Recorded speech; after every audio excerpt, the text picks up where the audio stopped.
बात घरेलू जो मैटर्स चल रहा है और साथ ही जो यूएस का टैरिफ चल रहा है ना, इस पे हमने कई एक्सपर्ट से बातचीत कर रहे हैं और कईयों का तो व्यू पॉइंट हम आपके सामने बैक टू बैक रखवा भी रहे हैं।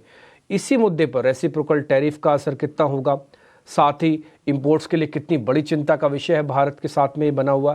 फेडरेशन ऑफ इंडियन एक्सपोर्ट्स के डायरेक्टर अजय सहाय से भी हमने पूछा, तो जो उन्होंने बात रखी ना बड़ी इंपॉर्टेंट थी। आपको भी मैं सुनाता हूँ वो क्या कह रहे थे, जरा सुनाइए बात।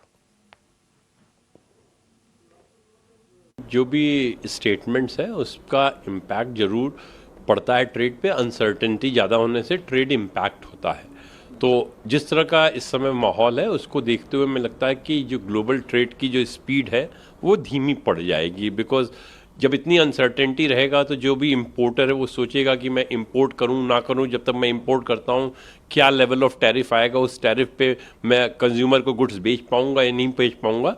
तो डेफिनेटली इस तरह की इश्यूज होने से ट्रेड पे फ़र्क होता है और हमारा एक्सपोर्टर भी सोचते रहे कि भाई कल क्या होगा, अभी उसको क्लैरिटी नहीं है। तो जो अनसर्टेनिटी इस तरह की क्रिएट होती है उससे ट्रेड पे इसका प्रतिकूल प्रभाव जरूर पड़ता है।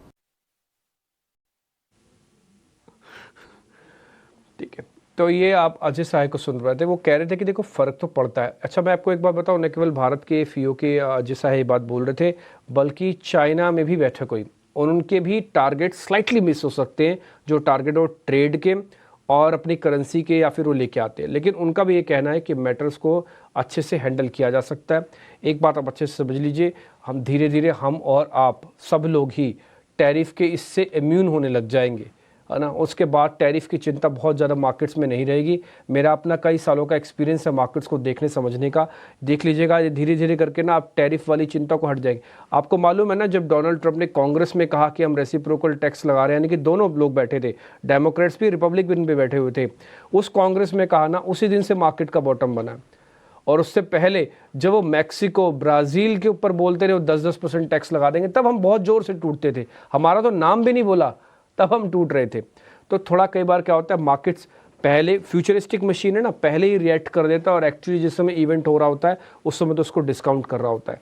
मेरा भी ऐसा मानना है कि हम टैरिफ को धीरे धीरे करके डिस्काउंटिंग वाली फॉर्म में आ गए हैं।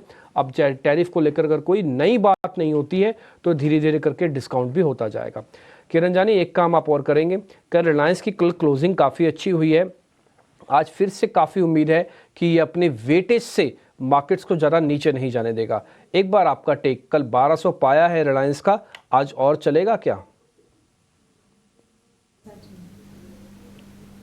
रिलायंस 1200 का लेवल ब्रेक नहीं करेगा, नो डाउट 1200 के नीचे गया है, लेकिन जिस तरह से लास्ट 3 दिन में उसने रेजिलियंस दिखाया है, डेफिनेटली जब तक कि 1200 के ऊपर है, कोई भी गिरावट आती है 1200 तक तो इनफैक्ट हमें लॉन्ग करना चाहिए।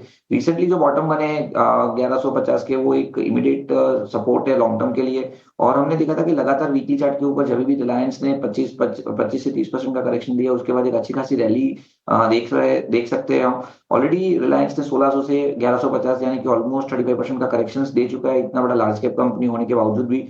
तो यहाँ से जो अगर रिकवरी आती है तो वेरी एकदम फास्ट रिकवरी एक्सपेक्ट कर सकते हैं हम।